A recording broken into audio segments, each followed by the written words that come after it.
Hello, you're watching The Truths. This week we've seen attacks in Europe and America on people of various religions, and for some reason, Bill O'Reilly looks the happiest I've seen him for ages. Thanks for watching us. 3 Muslims murdered. Don't actually raise your eyebrows in joy, Bill. 3 Muslims murdered! Was it a hate crime? Good evening. Europe is on edge again tonight after yet another deadly attack. Today on The Truths, we're looking at 2 sets of murders. One by Omar El-Hussein, committed in Copenhagen, is a convenient murder because it goes along with the media narrative that Muslims are dangerous and Islam is a violent faith. So this set of murders gets a lot of coverage. And the second set of murders on Chapel Hill in America against 3 Muslims, perpetrated by a man called Craig Stephen Hicks, gets less airtime and is being covered in a completely different way because it conflicts with that narrative. Let's have a look. Today's attack was a chilling echo of last month's deadly attack on the offices of a satirical newspaper in Paris. So that's the creation of a narrative. One week Paris, next week Copenhagen. The shooting echoing attacks on Charlie Hebdo carried out last month in France. It's happening everywhere. It's happening everywhere. So without knowing any of the details, we don't know even the name. Without knowing any of the details or facts, and basically bluffing my way through life on sheer prejudice alone. Tonight, the Prime Minister of Denmark is calling it a terrorist attack. The Omar El-Hussein story is really familiar. A lone Muslim man with a history of violence has committed 2 deadly shootings and the media portrays it as terrorism. The Craig Stephen Hicks story is less familiar. It's a white atheist who has murdered 3 Muslims. But the fact that the second set of murders in Chapel Hill is less familiar is not because it happens less, but because it's reported less and in a different way. In matters closer to home, a shocking triple murder in the college town of Chapel Hill, North Carolina, is being called a hate crime by the victim's family. All 3 victims were Muslim, but authorities don't believe that was a reason they were gunned down. If we acknowledge that the Chapel Hill murders were a hate crime, then we have to examine our cultural climate. A cultural climate in which films like American Sniper, which at least simplify the situation in the Middle East and America's position over there, that these kind of films and that kind of narrative are contributing to waves of anti-Muslim feeling. We have to accept that we have a responsibility in the way that we tell stories. Police say this may have simply been a fight over parking spaces. So in this instance, the mundanity, the ordinariness is highlighted. This is about parking spaces, but the reality is that Omar El-Hussein has a history of violence. So he's like a violent guy first and a Muslim guy second, whereas Craig Stephen Hicks has never committed any crimes before and has suddenly murdered 3 Muslims. For me, this seems like a response either to a personal ideology or an all-prevailing cultural climate that Muslims are people that can be acted upon with aggression. All 3 were shot in the head, execution style.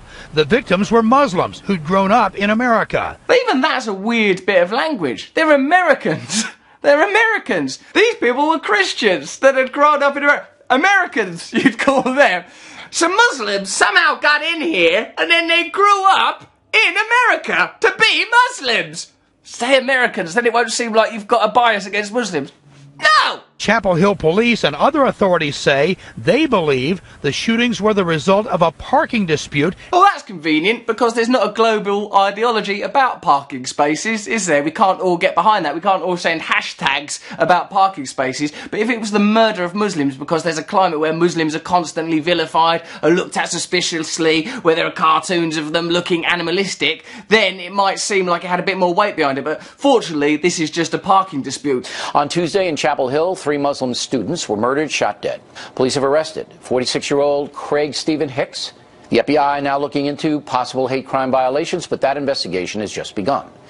Hicks is a malcontent, a troublemaker by all accounts. See, here they're trying to narrativize it as being a crazy, lone individual that's nothing to do with his culture. But in the case of Omar El-Hussein, he is seen very much as the representative, a spokesperson for all Islam. But Hicks is not a spokesperson for a dominant narrative in which Muslims are vilified, because that's not a helpful story for Fox News. So, of course, in both cases, terrible murders, but one of these murders has a sort of net worth, a business value, a kind of narrative fuel that Bill O'Reilly and even less obviously prejudiced media outlets can use. Talking points grieves for the 3 murdered young people. They are innocents, destroyed by a disturbed individual. How can this be happening? How can this be happening that in the case where Muslims are the victims, oh, this is a disturbed individual, we don't need to think about this.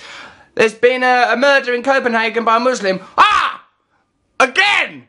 Islam! It is simply revolting that any person would throw around accusations against people who had nothing to do with the murder. Well, the show's going to be tough today then, Bill, because that's your entire inventory and running order. The FBI will find out if these murders can be classified as hate crimes, just as the agency did in Ferguson, Missouri. Now, that's not really a good example, Bill, because what that did was it discovered that a policeman who had murdered a little boy had done nothing wrong. Oh, yeah. Is there any better examples? No, there isn't, because the point you're trying to make can't be made because there is a prevailing condemnatory climate against minorities, whether it's African Americans or Muslims. They will always be vilified to justify the perpetuation of the mainstream narrative, which is the domination of corporate media and the business interests of United States corporations overseas, and anything that conflicts with that will be ultimately vilified. Okay, so it's going to make the show tough for me. Just lie like you do most weeks. Thank you. But for the haters among us in America, facts don't really matter, do they? Here are some facts that Bill seems to love. When you hear them, it's going to blow your mind a bit because the way you're told stories doesn't incorporate this information. Did you know that only 2% of all terrorist attacks were committed by Islamic groups or individuals? Like, I can't get my head around that because I can't think what the other 98% are because I never hear those stories about Buddhist or Christian attacks. You can't report that 1 in 5 abortion clinics are attacked by Christian terrorists, or Anders Breivik's murder of 77 people in Norway, who was explicitly anti-Muslim. Even when something like that happens, there's a kind of an inflection placed upon it that takes away the inconvenient details. You don't think of Anders Breivik as being virulently anti-Muslim, but that's what he was. The Chapel Hill murders are being presented as this, oh, there's this lone mad individual who's really aggressive about his parking space. We've all been there. But Muslim murders are seen as motivated by a book and a religion, so we can go over there and do what we want. It's okay to condemn them. Well, let me tell you, that's precisely what was happening in Nazi Germany. A group of people were continually maligned. A climate was created culturally where it was okay to dislike them. So eventually, it's okay to fulfill the stated objectives of the powerful. Nowhere is really safe. I mean, we're safe, but anywhere, the attack can happen anywhere at any time, so you have to be aware. Be frightened. And if people say that we need more control over you and greater policing and to observe your online activity, just embrace those people straight away and don't ask questions. Somebody on Twitter a minute ago accused me of fear-mongering, and if that's the case, I'm okay with that, because what I want people to be is aware. Oh, I'm feeling so aware. I had an aware-mare last night in bed. Look, if you go in a coffee shop tomorrow after the conversation that we had earlier and you actually look around and something happens and you run and you get out of there, I did my job. What if you run and nothing happens? What if you spend your whole life running? What if you're so frightened that the activities of your government and media go without ever being questioned because you're so bloody frightened that you can't think straight anymore? Or when actual Muslims are murdered, you don't think about that. You see that as being about a parking space. But when white people are murdered, that's about a 1,000-year-old faith. What we have to do to solve this problem is the opposite of what the media are doing. We have to start questioning this climate of suspicion and hatred and condemnation. If you're English or British or live in this country, well, I'm in England, have a look at stophateuk.org, have a look at We Will Inspire, have a look at Unite Against Fascism. If you're in America, have a look at Take on Hate. But wherever you are, start to question the way that we're given information. Start to question the veracity of the data we're given by institutions like Fox. In a climate where the Chapel Hill murders and the Copenhagen murders are given totally different predominance based on the agenda and objectives of the media and the powerful interests that they support. This information is not objective. It's information that's given to you to skew your worldview and make it easier for them to pursue their agenda around the world. That is some true news. Subscribe here.